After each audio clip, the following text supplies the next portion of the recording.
You tell yourself you need to be more consistent, more disciplined, more focused, more committed. But every time you try to change, something happens. You start strong, you feel clear, you feel ready.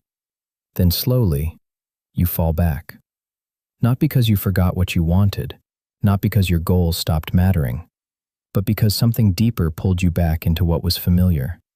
And if that keeps happening to you, the problem may not be discipline, it may be prediction. Most people think consistency is about willpower.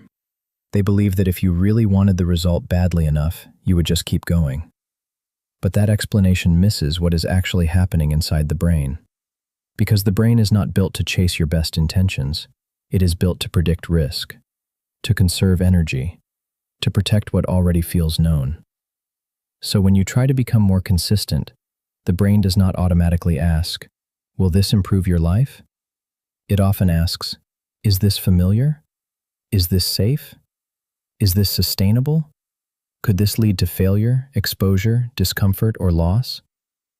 And if the answer feels uncertain, resistance begins. This is why so many people live in the same cycle.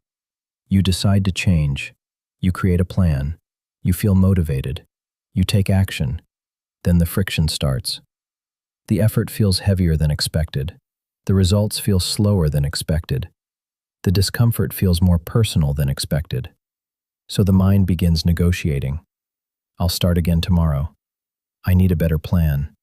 I'm just tired. This probably isn't the right time." And just like that, you don't break the pattern. You return to it.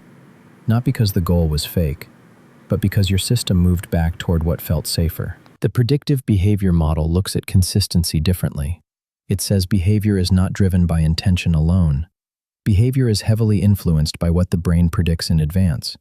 If the brain predicts discomfort, uncertainty, failure, embarrassment, pressure, energy drain, identity, instability, then action becomes harder to repeat.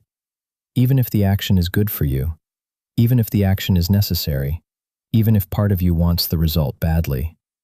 Because wanting a better future and feeling safe enough to repeat the behavior are not always the same thing.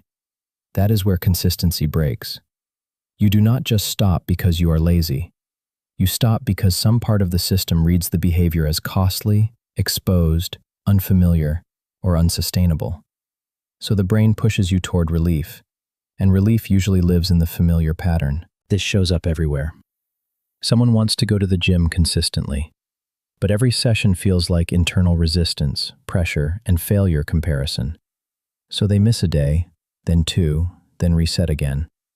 Someone wants to build a business, but consistent work means uncertainty, judgment, and delayed payoff. So they stay busy, but avoid the real high-exposure actions. Someone wants to post content regularly, but consistency means being seen, being measured, being vulnerable, and possibly being ignored. So they create, hesitate, delay, rethink, and disappear.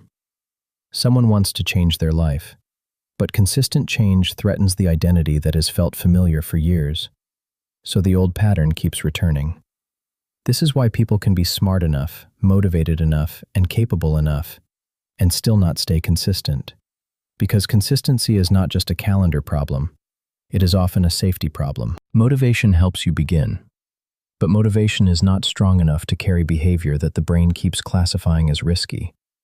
Motivation is emotional energy. Consistency is repeated behavior under friction. Those are not the same thing.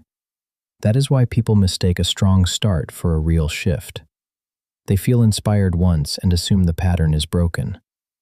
But if the brain still predicts the behavior as costly or unsafe, the old pull returns. This is why temporary bursts are common, and why true consistency is rarer. Because the brain does not change from one emotional spike. It changes from repeated proof. The system begins to change when repeated action becomes less threatening. Not when the goal becomes more important. Not when you shame yourself harder. Not when you wait for perfect discipline. The shift begins when the brain starts updating its prediction. When it sees, "I can do this and survive it. I can repeat this and not collapse. This action is no longer a major threat. This behavior can become familiar. This version of me is possible." That is the real turning point. Consistency grows when repetition teaches safety. So if you want to become more consistent, the question is not only, how do I try harder? It is, what is my brain predicting about this behavior? Is it predicting failure, overwhelm, exposure, pressure, identity conflict, loss of comfort, unsustainable effort? Because if it is, then forcing harder may not solve the problem. You have to reduce threat and increase repeatability. That means smaller steps, lower friction, less dramatic expectations, more repetition, more proof, less dependence on emotion, less all-or-nothing thinking. You are not trying to impress your future self. You are trying to retrain your predictive system. Consistency becomes possible when the behavior stops feeling like a repeated threat. Most people think consistency creates results, but consistency also creates identity. Every repeated action tells the brain something. This is who we are. This is what we do. This is now familiar. This no longer feels impossible. And once the brain begins accepting the new pattern as normal, resistance drops. That is why transformation rarely happens in one dramatic moment.